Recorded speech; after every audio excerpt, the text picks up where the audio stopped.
Have you ever met someone who seems to want love, but runs the moment it gets real? Or maybe you've been that person, drawn to someone deeply, only to pull away when things get serious. This isn't just cold feet. This is the avoidant attachment style in action. And today, we're going deep into why avoidants rarely end up with the person they truly desire, and how they unknowingly sabotage the love they crave. Hi, this is Lucia with The Art of Love. I'm a dating and relationship expert specializing in helping you get your ex back or to get over your ex. And welcome back, my beautiful no contact army. Have you downloaded my app Silencio to help you stay in no contact? The link is underneath every single video and podcast. And if you too would like to join our army, all you have to do is hit the subscribe button and the bell notification, and you're in. And to read our manual, go to nocontactsecrets.com, where you can read 2 free chapters before you purchase the book. And if you're new here, drop a heart in the comments so I can personally welcome you. Okay, so avoidants don't marry or commit long-term to the person they're most attracted to. Instead, they choose people who feel safe, people they like but aren't in love with. And why is that? Because intense emotions trigger their core fear: loss of independence and engulfment. Love feels unsafe. Vulnerability feels like a threat. So they end up in relationships that are comfortable but unfulfilling, and often unfair to their partners. So they unconsciously pick someone who gives a lot emotionally but doesn't demand much in return, won't push for deep vulnerability or future plans, allows them to maintain emotional distance without conflict. This feels secure to them, but it's a fragile kind of security, one that avoids true intimacy. Avoidants confuse safety or security with emotional availability. They're drawn to givers, people who are emotionally generous, patient, and undemanding. Why?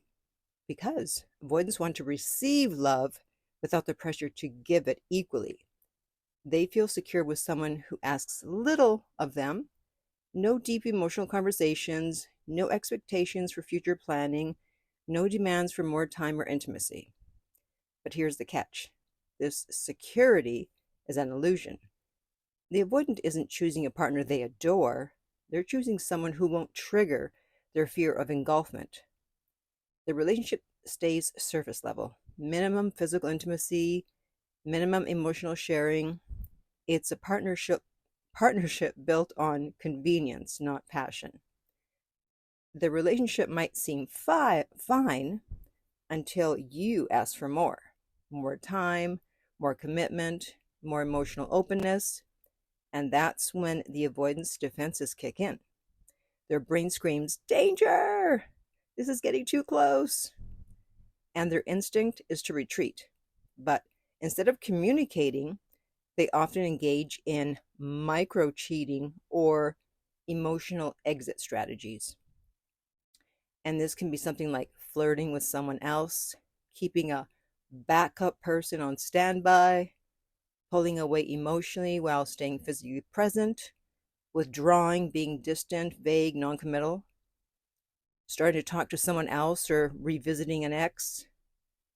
They convince themselves that they're really not that into you, even if days before they were. And this isn't always conscious. It's a self-protection mechanism, their way of regaining control when love feels too risky. It's about self-preservation. The backup person makes the avoidant feel safe, like they have an escape route if the relationship gets too close.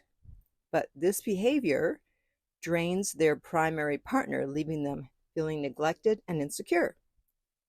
To an avoidant, secure love doesn't mean deep connection. It means control. Their ideal dynamic looks like this: a partner who doesn't trigger their fear of engulfment, someone they like but aren't obsessed with, someone who tolerates their emotional unavailability or even their micro cheating, a dynamic where they receive love but don't have to fully give it. But here's the problem: this is a one-sided relationship. This isn't security, it's stagnation.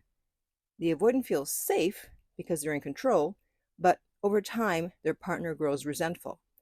The lack of true intimacy, emotional, physical, and spiritual, drains the relationship until it collapses. The relationship fails because it's unbalanced. The avoidant takes, the giver burns out. The avoidant stays comfortable but lonely, wondering why they never feel truly loved. And the cruel irony is that the best partner for an avoidant is often the one who scares them the most.